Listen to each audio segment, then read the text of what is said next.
Hello, welcome to the Wildline Podcast. I'm your host, Dan. This is a podcast about movies and how much money they make at the box office. Today is going to be a weekend review show. We will talk about the weekend of January 4th through the 6th, 2019.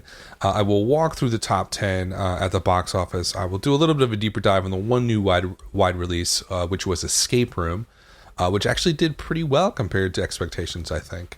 And then I'll do a little bit of a more focused look on the awards films because tonight is the Golden Globes. And so that is a good precursor to the big show, which of course is the Oscars. I believe the Oscar nominations come out, I want to say maybe this week or next week. I feel like the 13th is in my head. So those nominations are coming down the pike. And then obviously that award show will be in about a month or so, or maybe 2 months, somewhere around then. So we are in the peak award season right now, which is always a lot of fun because and the only reason I it's a box office show, it's about the movie industry, like how do the awards really play into that? Well, there's a lot of ways it does, but my perspective on looking at it is let's look at the box office performance of these awards films and see how that might play into whether this film's going to win or not, or this actor or actress is going to win or not. Because the box office does seem to have an effect on how well a movie does at these awards shows. But to start it out, let's go through the top 10 here at the box office here. This is January 4th through the 6th, 2019. Number one was Aquaman, $30.7 million in its third weekend, a great 41% drop. Per theater average was just $7,300. Total gross so far is $260 million domestically. But I think even more surprising and successful is its worldwide gross at $940 million. So Aquaman is going to break the $1 billion mark worldwide, which I think everybody's really surprised by. Maybe we shouldn't be that surprised by it. I think just hearing about Aquaman when it was announced so far back, then hearing that James Wan was on board, that was a really big plus for this movie because James Wan is a very proven director on the indie scale and on the sort of blockbuster scale. And so I think it was in very good hands.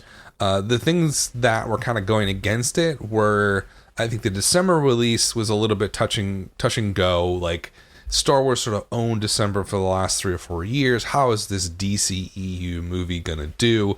And then also the DC element to it. It's like it hasn't been a series that has always hit a home run.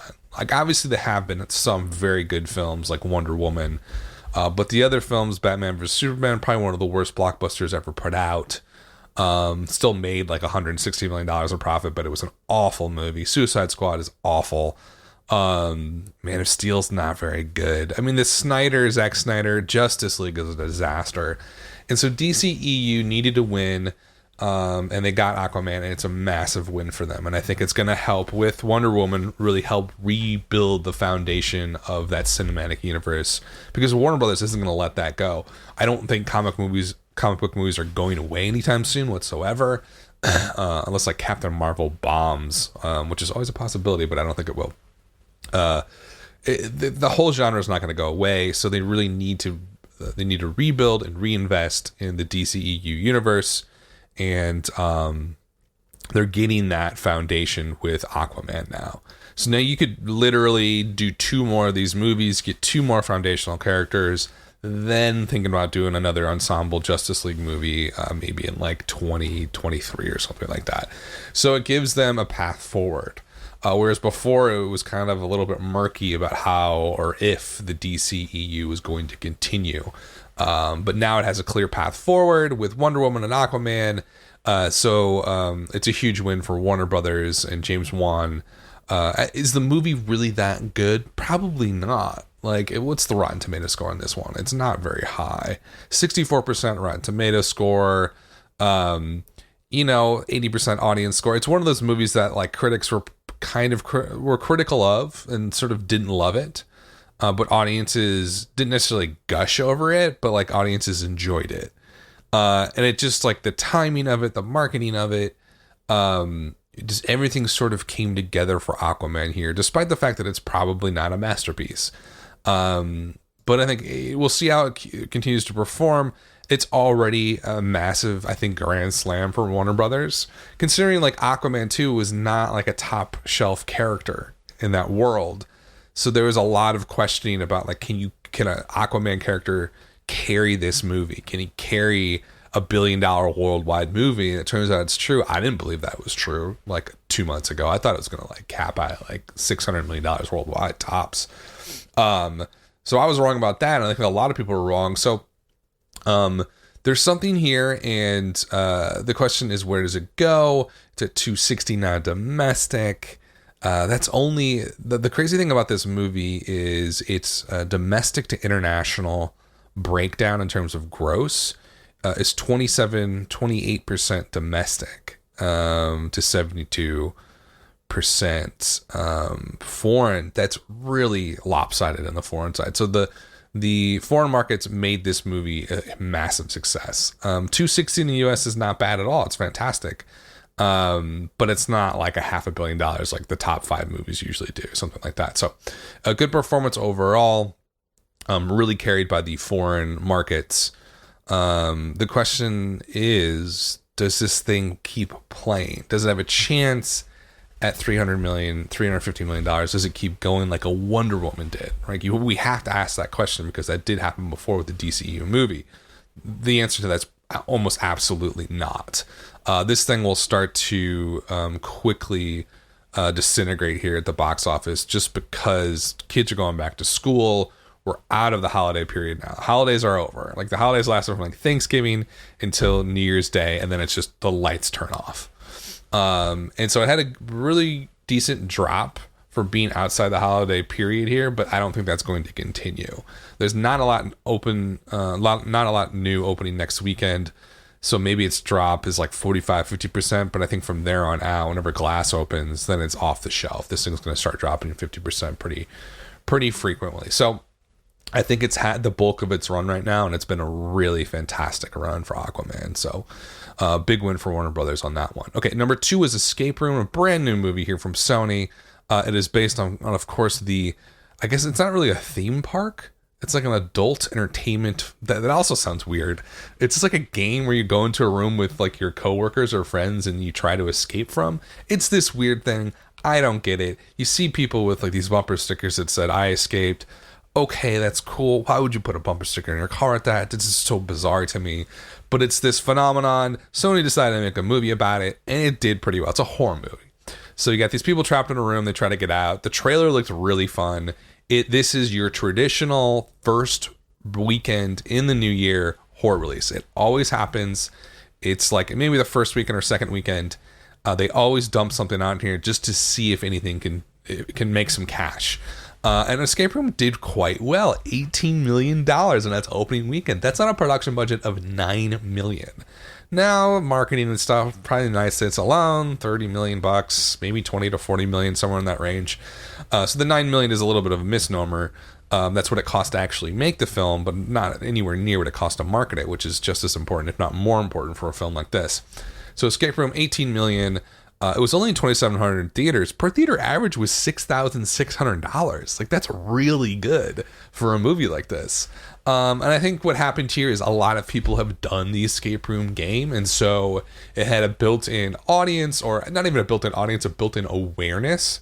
And within that built-in awareness, you could more easily find an audience to show up an opening weekend. I would love to do a survey of the people who went to this movie opening weekend, because I am quite fascinated by this audience group. We actually dive a little bit deeper in who went to go see this. But before we do that, let's talk about Rotten Tomatoes score was 53% for Escape Room. That's not like that surprising. Horror movies are just notorious. There's a whole set of rules with horror movies and how they act at the box office and how critics view them. Critics skew them worse than they actually are. So there's a bias against horror films just in general from critics. Audiences are a little bit more forgiving, but not that much. And we can look at that via the cinema score. Cinema score for horror films are always about 1 to 2 grades lower than what they probably should be. So the cinema score here was a B. Now, normally if a movie comes out and it gets a B, wide release, that's really bad. You want to be B+, at least A-. that's in the comfortable zone. A, of course, A plus being your goal. A B is usually like, oh, people didn't like this. But for a horror film, what I always do is like bump up that grade 1 or 2 levels. So Escape Room getting a B is more like for an average movie getting like a B plus or A minus. So that's good. Audiences, the opening night audience, remember, Cinema Score is opening night, 7 p.m. showing only in 5 major cities in the United States. That's how the survey works. Not exactly like the most, not a lot of breadth there in terms of their the sampling, but like it works, and it gives us a set data, and it's the same survey questions for the last 40 years. So that's why we use it, and that's why we like it. It's not perfect by any stretch of imagination, but it gives us a baseline. That opening night audience, they enjoyed it. So I know that for a fact. It's a PG-13 movie, talked about $9 million production budget. So I think overall here, like going into this weekend, it's not a masterpiece, but the reaction here from audiences is pretty good. Who went to go see it? 54% male, 46% female. That skewed a little bit over-indexing versus the average movie-going audience in the male direction, but not a lot. I thought it would be a lot more in the male side of things. 80% were under 35. The single largest quad being the 18 to 24-year-olds. That's the under 25 group of people at 33%. I think they actually meant, this is from Deadline, I think they actually meant to say males under 25 years old at 33%, maybe. We'll see. Also the audience, 42% white. That is about 10% lower than the average movie. 22% Latino. That's kind of on par with the average movie. 20% African American and 16% Asian or / other. So those two other groups, the African American, Asian, other group, those are over-indexing pretty significantly, especially that Asian group. So there was something about this movie that spoke to those people and got them out into the theater to see it. I'm not sure what it was, but that's the reason. That 20% African American audience, 16% Asian other audience is the reason why this movie is doing so well. And so you really can't argue with that. $18 million. The early estimate was 17.6, so it's actually gone up a little bit since then. Where is this going? So let's talk about horror movies really quickly in drops. This is a great run. It's going to be profitable for Sony. They're going to be happy. This thing will probably fall off the face of the earth next weekend. And it's not because it's a bad movie, and it's not because critics hate it or anything like that. It's just the nature of horror films is they pop off opening weekend and they just disintegrate on the second weekend. I'm not sure why. Someone could write maybe a master's thesis on that. But there, for some reason, horror films in general are very front-loaded towards the opening weekend, and then by the second weekend, I think because there's something about horror films that is very communal and very timely, that like you want to go see it immediately with a group of people, and then once you get to the second weekend, it's kind of already over, that hype and vibe. I don't know, that's just me throwing out a theory, but that's how I've always seen it, is like people rush out to see it opening weekend, but the second weekend it's like, why would I want to see this? That's almost the general feeling about it. So Escape Room, really good performance for an early weekend in January. Really, Sony must be pretty ecstatic about that, because I don't think they only put $9 million in production budget. I don't think they put in a normal amount for marketing. Maybe they did. There's probably a lot of like not Super Bowl ads, but like NFL playoff ads when this was for the trailer and stuff like that. But I can't imagine it was over like $30 million. And so this one, it's at 18 now. I talked a little bit about multipliers. It's going to be a low multiplier, I would say. So the average movie would say is about 2.7. Horror films are a little bit lower than that. I would say baseline on this, probably 2.5 because of that B Cinnamon score, which means audiences kind of liked it. So you're talking like 45 to 50. I think this thing ends up as, and which is I think Sony will be really happy about. Number 3 was Mary Poppins this weekend, 15.7, 44% drop. Still in 4,000 theaters. Per theater average is about $3,900 per theater. It is in its third weekend. It has made $138 million so far domestically. Internationally, it is at 257. This one, I think, I'm calling it. This is a flop. You know, this is the movie that I have been talking about like it was going to be huge. It's going to be one of the biggest films of 2018. I thought it was going to play forever, all the way through Valentine's Day. I think I'm wrong. I think I'm just wrong about this movie. 257 worldwide is a joke for this. It's freaking Mary Poppins. So all those people, like in all the message boards that I was talking about this movie, they're like, oh, what are you talking about? Mary Poppins. Nobody knows who Mary Poppins is. She's only like famous to, or she's only like a super like famous person to a small group of people in the world. And I think maybe they're right about that. I don't get it. I don't get why this movie's not doing better. I guess Mary Poppins is not the strong IP. It doesn't have the social cachet and cultural cachet that I thought that it did. And that's why it's not doing well, I guess. I can't think of any other reason why it wouldn't do. It's Disney. It's a really fun, good movie. It's a great family movie. I had a great time going with my family. To see this, I don't know. There's something about it that just didn't connect with people. And this is sort of the talking point now, is that like, oh, Mary Poppins isn't a strong IP. Like that's the first thing that pops into a lot of people's minds, because that's what people were suggesting before it came out. So that's the first thing that people go to when it doesn't perform well, because this is not a great performance. I can't, as much over the last couple of weeks I've tried to like spin this into a good, it's not. Like it's $130 million production budget. In terms of marketing, the marketing on this was off the charts massive. So if I'm just going by the rules and the numbers that Deadline has released in terms of profitability and marketing budgets, I'm looking at a total cost to release this thing.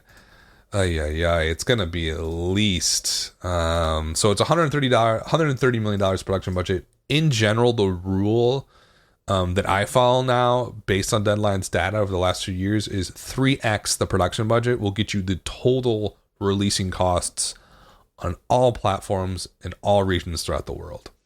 So 3x times 130, what is that? 390. So you're talking about $400 million. Let's just say between 300 and $400 million, 350 and 4 million, for total cost on this.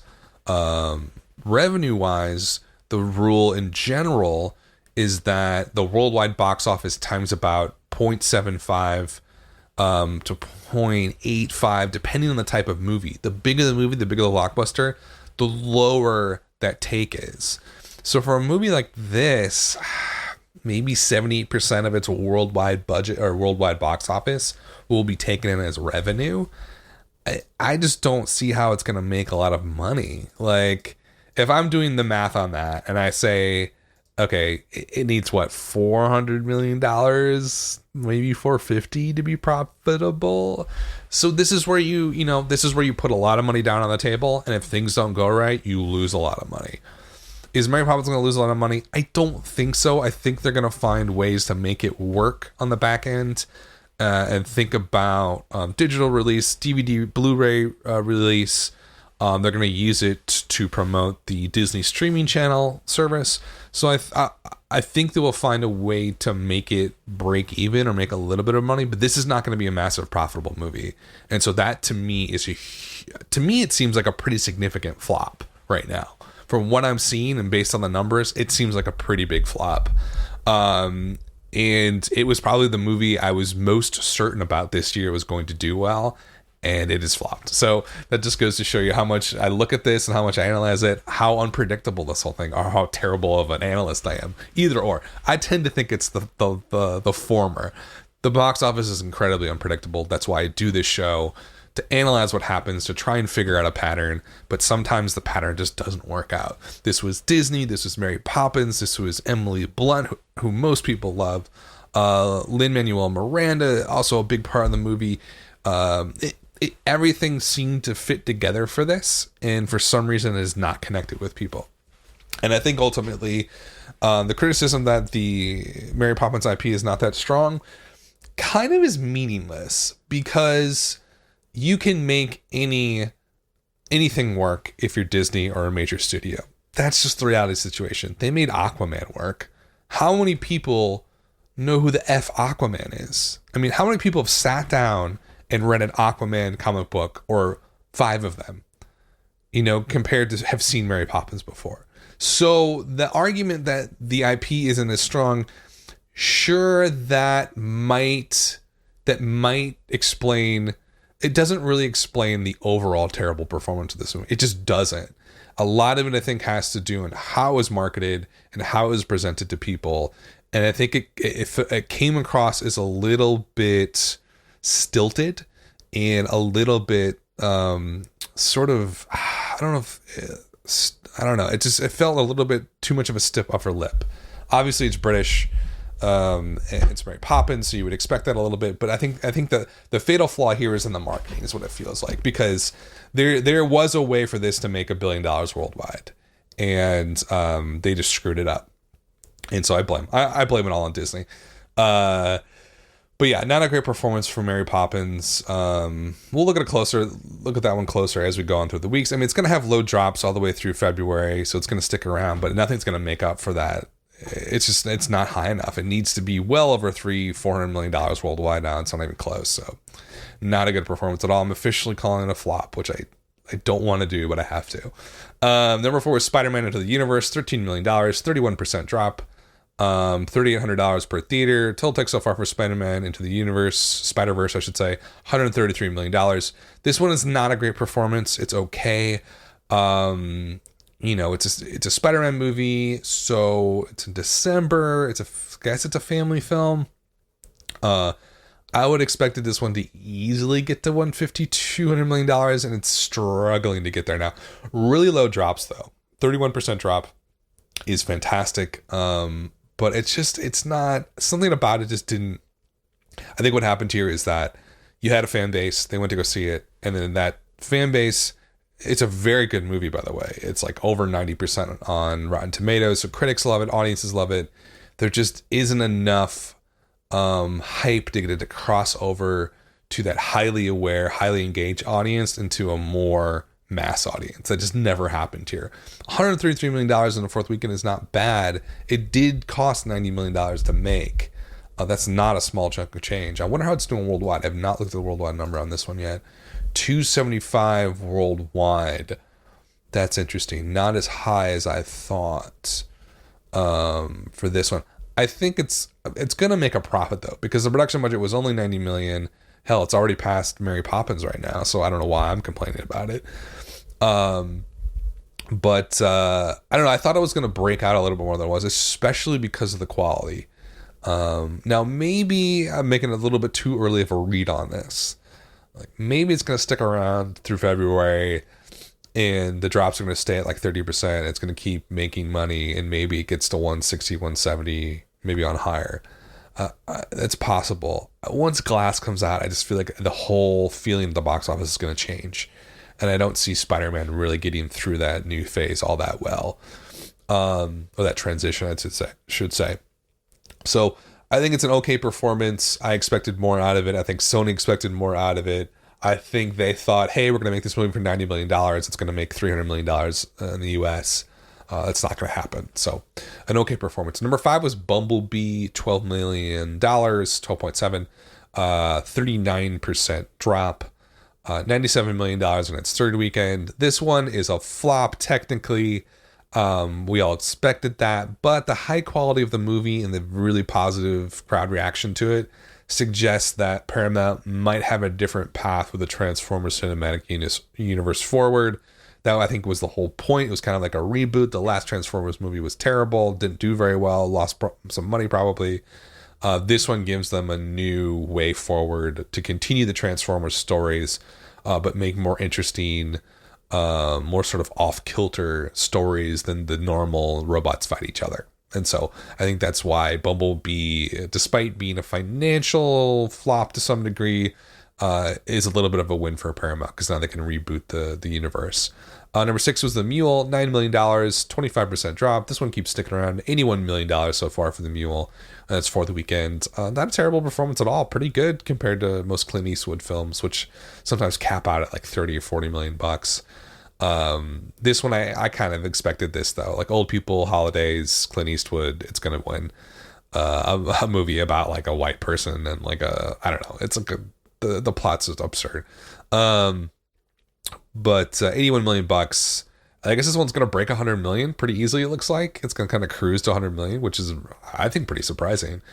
I thought it would cap out maybe at like 60 or 70. So this is it's actually a really good performance now that I'm looking at it for the Mule. Number 7 was Vice, 5.8 million, 25% drop.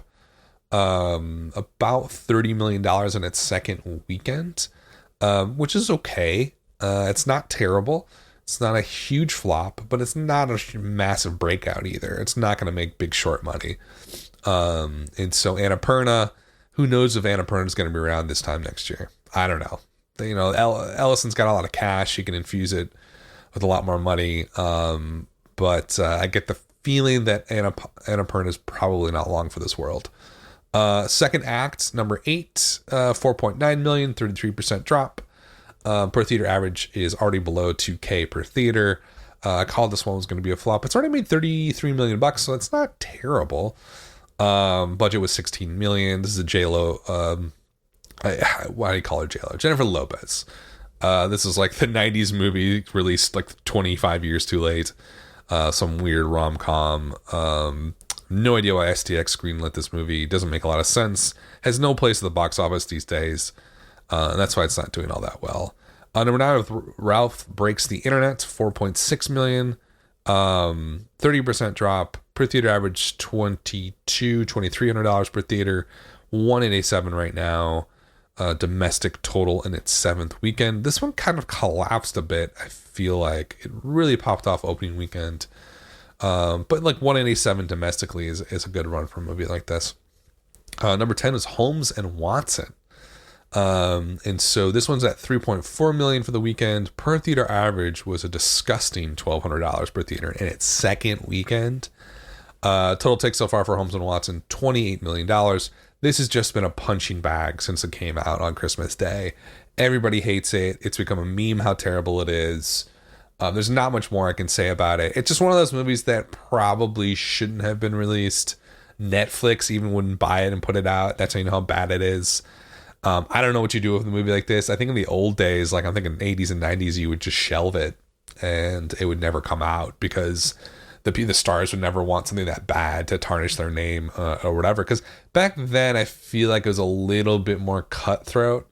Like in the 80s and 90s, like I feel like, and this is me just misremembering it, but this is how I remember it as being younger.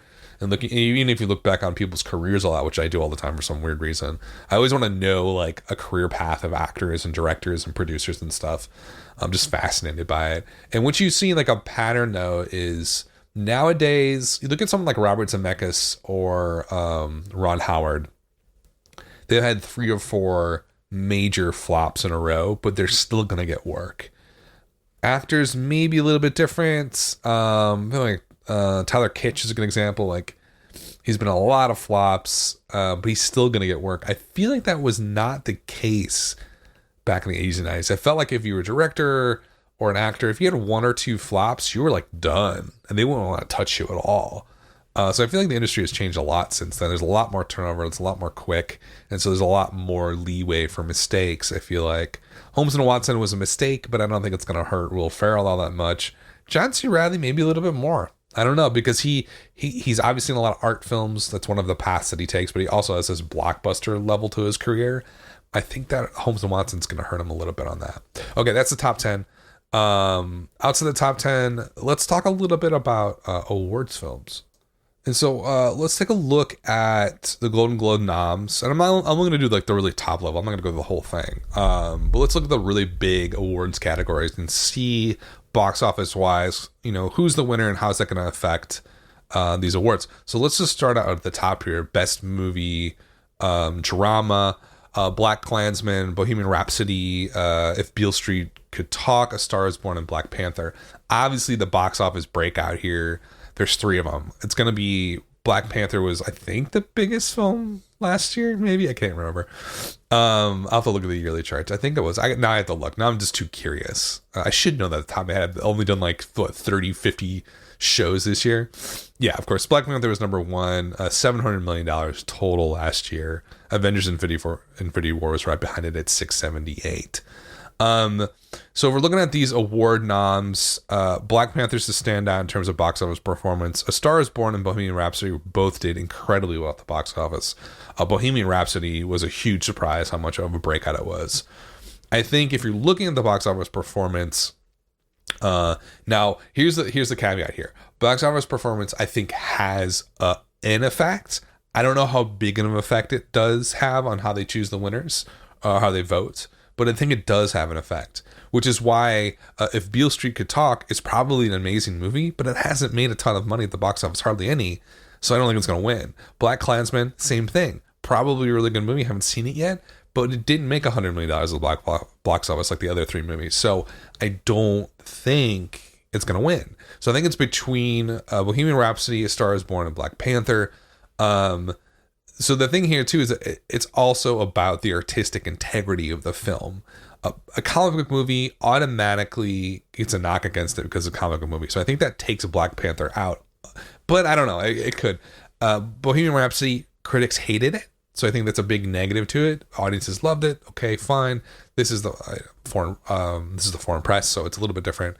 I think A Star is Born is going to win. Just because it was a box office hit, critically acclaimed.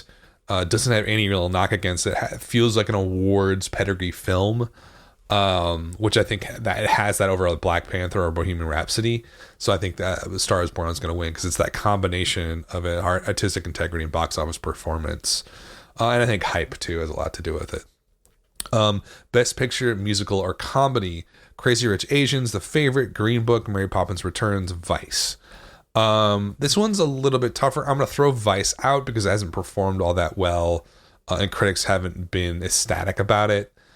Crazy Rich Asians had one of the best performances of the year. So fantastic to follow that movie in August. Really, really fun to see it do so well and see it grow because of word of mouth every weekend. It was just awesome performance. Mary Poppins Returns, like I've already said, a little bit of definitely a flop. Compared to expectations. Green Book, The Favorite. This one, it's tough. The Green Book's done okay at the box office. The Favorite has done not as well. Crazy Rich Asians, I think, is the best of all these, the most overperforming box office movie here. So if I'm going with my gut, I'm going to say Crazy Rich Asians wins that. The Favorite's probably the most artistically sort of hyped film. So that has the best chances if it comes down to that. But I think if you're looking at box office performance, I think Crazy Rich Asians has the edge. Do I think that's actually going to win though? God, I don't know. I think it's probably between Rich Asians, The Favorite, and Green Book. Now I'm going to change my mind. I think it's probably going to go to Green Book because Green Book had the artistic integrity side of it and a really solid, strong box office performance. And so I think Crazy Rich Asians doesn't necessarily have the artistic hype behind it. And The Favorite doesn't have the box office performance. And I think Green Book has the combination. So I'm going to change. Green Book is going to be the winner. That's what I'm going to say. Best performance by an actress in a drama. Glenn Close, The Wife. Nobody saw that. Terrible box office performance. Lady Gaga, Star is Born. Fantastic box office performance, ton of hype. Nicole Kidman, Destroyer, nobody saw that movie. Terrible box office performance. Melissa McCarthy, Can You Ever Forgive Me? Tons of hype, but nobody saw it. Rosamund Pike, A Private War, literally nobody saw that. Lady Gaga's gonna win. Like, the funny thing about this one is, like, sure, any of those other nominees could win, but none of those movies did well, right, financially. Now, is that, like I said, that's not the only factor here. Like, Glenn Close can win, or maybe Nicole Kidman wins. That's all possible, but it's more likely that a movie that pops off with the box office is going to win. So I think Lady Gaga is a shoo-in for that. Best performance by an actor. Again, these are the Golden Globes tonight. Best performance by an actor in a motion picture drama. Bradley Cooper, Star is Born. Obviously, also directed the film. Tons of hype. I just feel like A Star is Born is going to sweep a lot of this stuff. Willem Dafoe, Eternity's Gate, the Van Gogh movie. Nobody saw that. Lucas Hedges, Boy Erased. Nobody saw that. Rami Malek, Bohemian Rhapsody. Really, I think it's going to be a horse race between Bradley Cooper and Star is Born. John David Washington, Black Klansman. Not enough people saw it. I think his performance was probably amazing. It's Cooper, Malek. I feel like Cooper might get the edge later on directing. I'm going to give this one to Rami Malek because I think he makes that movie and everybody knows that. And so that's why I think he's going to win that. Best performance in an actress in musical or comedy. Emily Blunt's Mary Poppins Returns.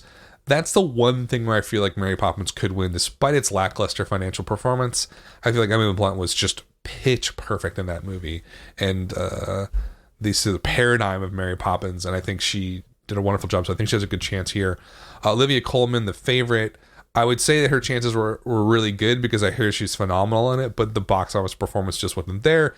Like I said about The Favorite, we talked about it in platform limited release. It was amazing. It popped off. New York, Los Angeles loved it. It did not translate to the middle of the country, which I called. Everybody sort of knew that was going to happen. So I think that lackluster performance hurts her chances here. Elise Fisher for Eighth Grade could be the dark horse here. People love that movie. Had a pretty good financial performance at the box office, so that's a possibility. Charlize Theron, totally nobody saw that movie. It's a weird movie. I'm not saying that disparagingly. I haven't got through the whole thing yet. I hear it's very interesting. It's Diablo Cody. She's not going to win. There's no way. Constance Wu, Crazy Rich Asians, possibly. I feel like it's Emily Blunt. I feel like it's really between Emily Blunt, Olivia Colman, Elise Fisher. I think Emily Blunt's going to win, with Elise Fisher being sort of the dark horse possible win. And it's a funny, if I went on box office performance, then Constance Wu would win, but it's no, the actress, it's a little bit less of an effect, I think. Best performance by an actor in a motion picture, musical or comedy. Christian Bale, Vice. He was phenomenal in it. Vice didn't do all that well. Lin-Manuel Miranda, Mary Poppins Returns. He's not the main character in that movie, so I don't think he's going to win this award because he's just not in it. He's not in it as much as, say, Emily Blunt is. Viggo Mortensen, Green Book, really strong possibility there. Robert Redford, Old Man and the Gun. I hear it's a good movie. Robert Redford's really old. Maybe he gets the Prestige Award like Glenn Close might get for Best Actress. I don't see it. John C. Reilly for Stan and Ollie. See, John C. Reilly, he's a really fascinating actor. Holmes and Watson, it's just, oh, God, so bad. Stan and Ollie is supposed to be fantastic, though. This one's a little bit of a toss-up. I think it's between Christian Bale and Viggo Mortensen. If we go on box office performance versus expectation, that probably goes to Green Book. But I think Christian Bale is so out there and perfect in Vice. I think he takes the win there. Best Supporting Actress, Claire Foy, First Man. That bombed at the box office, so I don't think she has a good chance here. Regina King of Beale Street Could Talk. Again, probably a fantastic performance. Not a lot to speak of at the box office for that movie. The Favorite, Emma Stone, The Favorite. Rachel Weisz, The Favorite. I think they might cancel each other out. Amy Adams, Vice. I think it probably goes to Amy Adams, Vice here. Even though I haven't seen all of these movies, I'm sure Emma Stone's amazing in The Favorite, and so is Rachel Weisz. I'm sure Regina King is great and Claire Foy is great. I just feel like it's just going to go to, because I think the box office here is really going to have a huge effect. If there was just one, The Favorite actress here, it was just Emma Stone, she might have won, or just Rachel Weisz, she might have won. But because they're going to split the vote a bit, Vice is the only movie that I think has done, it's a little bit of a flop at the box office, but it's not like a massive flop. It's just in a different category than these other films. And so I think Amy Adams is going to take that one. Best Supporting Actor, Mahershala Ali, Green Book, Timothy Chalamet, Beautiful Boy, Adam Driver, Black Klansman, Richard E. Grant, Could You Ever Forgive Me, Sam Rockwell, Vice. I think it's going to go to Ali here. I mean, there's pretty much no competition in the other. I mean, maybe Adam Driver, but like a white guy in a movie called Black Klansman. I mean, it just doesn't seem like it's going to work. I think Ali is going to win Green Book. Maybe Sam Rockwell, Vice, but he's hardly in it. I'm definitely saying Ali with Green Book on that one. Okay, let's do a couple more categories, then I'll close it out in the awards talk. Best Director, Bradley Cooper for A Star Is Born, Alfonso Cuarón for Roma, Peter Farrelly, Green Book, Spike Lee, Black Klansman, Adam McKay, Vice.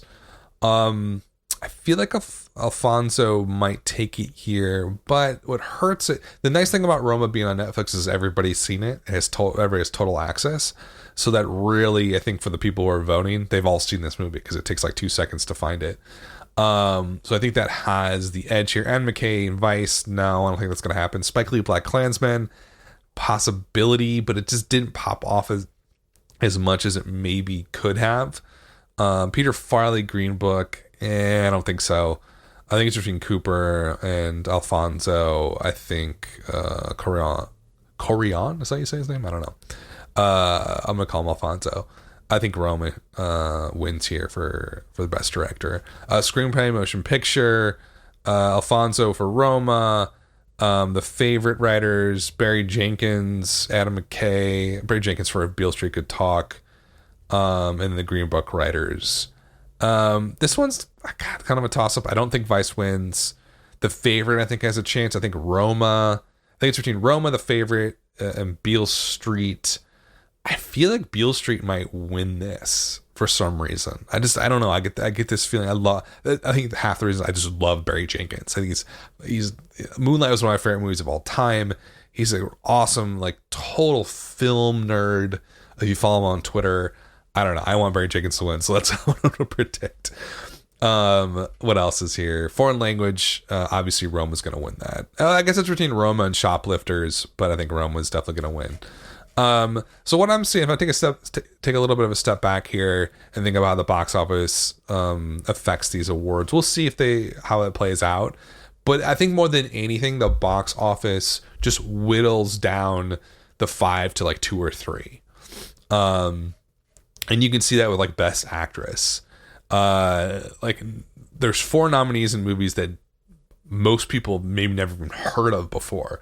They all know who Lady Gaga is and Star is Born, and it did really well. That's why she's going to win. So box office does have an effect, but it really depends on the category and who's nominated to see how much of an effect it has. Okay, so that's all I have for the awards stuff. Let's talk quickly about what is coming out over the next couple of weeks. We are getting into, it's kind of the quiet season, but also not, because Glass is coming out on the 18th. But before that, on the 11th, we have A Dog's Way Home, Sony Columbia family movie. I don't know. It's about a dog who finds a way home. Whatever. It's going to do okay, probably. I have no idea. Maybe $15-20 million opening. Replicas Sci-Fi from Entertainment Studios, which is like a brand new distribution group. Keanu Reeves, Alice Eve. No idea. I've never heard of it. It sounds like a massive flop. It's from Entertainment Studios. The Upside from STX. STX cannot catch a break. Although this movie looks fascinating. Bryan Cranston, Kevin Hart, Nicole Kidman. There have been a ton of ads. I've seen an ad for this like every hour on the hour for the last 2 weeks. Is it going to break out? It's a comedy. It's got it's a really good pairing. The Bryan Cranston, Kevin Hart pairing was, whoever put that together is super smart. Because I think it's kind of brilliant. Because the demographics that are going to show up for those two people are going to be vastly different, I feel like. So it's going to play pretty wide, I think. I don't know. I think there's a little rumbling in my stomach, little gut feeling that Upside could break out a bit. Depending on what the reviews are. Let's see, look at Rotten Tomatoes real quick. 55%, the old SDX quality. Not a massive 20% flop, but not great either. It's typical SDX sort of tier of quality, really right in the middle. I don't know. I'm gonna go ahead and say it's gonna break out a bit. What I mean by break out, I would say like opens at like 20, closes out at like maybe 50 to 60. Could be totally wrong about that, but that's my gut feeling. On the Basis of Sex, the Ruth Bader Ginsburg biopic with Felicity Jones coming out, Focus Features, expanding to 2,000 theaters this week on the 11th. It's not going to go anywhere. I don't know. Everybody's already seen the documentary. Why do I want to see a fictionalized version of that next? It's not doing anything. The 18th is the big weekend this month. The Glass is coming out. I don't know. People are saying tracking's at like 60 to 70 on Glass, which is outrageous when you think like what Split opened up at like, I want to say like 30 to 40 on 40, and that was a massive surprise, and everybody was like, I was blown away by that. Had an amazing performance for that film. Glass is already like in a totally different league now, because now it's connected to the Unbreakable movie from M. Night Shyamalan. So I don't know. I have no idea what it's going to open. I know it's going to be massive. That's the only thing I know. I know it's going to be over $50 million. I would bet my life on it opens over $50 million. Does it break $100 million? I think yes. I think there is no limit to how big this movie can be. Now, we're soon after the holidays. People are kind of out of money. But I feel like Glass, everything has come together right for that movie. I think it hypes. The key for me is this: does it hype young people and does it hype old people or older people? And let's say, like, does it hype people under 25 and does it hype people from 25 to 50? And I think Glass is like max hype in both those groups. So when you have that combination of older hype and younger hype, that's when a movie does over $100 million. That's what I'm gonna call. I think it's gonna do over $100 million. I think it does 120. And that's insane because tracking's saying like 70, but I'm sticking with $120 million for Glass opening weekend. I think it's going to be that big. 25th, we have the Kid Who Would Be King from Fox. Oh yeah, I saw this. I guess it's like King Arthur and the Round Table type stuff. Whatever, looks okay. From Fox, family movie. I don't know, it's not going to be that big. Serenity. This movie I think was shelved for a while. I have to see this movie. I just have to see it. Matthew McConaughey, Anne Hathaway, Jason Clarke, Diane Lane. It's a mess. It's a mess. Strange noir, arty, psychological thriller. It's going to be a cult classic. I can just tell you that right now because I know it's going to be a mess. I know it's going to be a disaster of a film. And I can't wait to see it. Nobody else is going to see it though. It's going to make like $5 million opening weekend. And then we're into February. Anything big in February just to pop off really quick? I guess Lego Man 2 comes out on the 8th. What's coming out on the let's see here, on that Valentine's Day? Oh, I guess Alita, Battle Angel, and Happy Death Day to You. Valentine's Day is a big holiday now at the box office. I don't know when that happened. It was like 3 or 4 years ago, but now it's a big holiday. So you have Alita, Battle Angel. That one I could probably do a whole show on what the hell that movie's about. Happy Death Day to You. I think we'll do quite well. Everybody loves a throwaway slasher movie. How I Trained Your Dragon, Rhythm Section, The Turning. God, it is a weird year at the box office. Like, it's gonna pop off with Glass, and then Lego Movie 2 is gonna do well, but then it's all kind of up in the air. Things are going to start to make a lot more sense on March 8th when Captain Marvel opens up, and then we'll have a better read on the year. Okay, so that's it, folks. That's all I had for the show. Because next weekend is a little bit quiet, I think I'm going to do my year 2018 year in review show next week, and I don't have time to do it during the week anymore, so I'll do that show next week, do a deep dive on what happened last year, how the box office is doing, is it doom and gloom, how well are things going, is Netflix going to kill the whole industry, all that kind of stuff. I'll talk about that next week. But thanks for listening, guys. This has been the Wildline Podcast.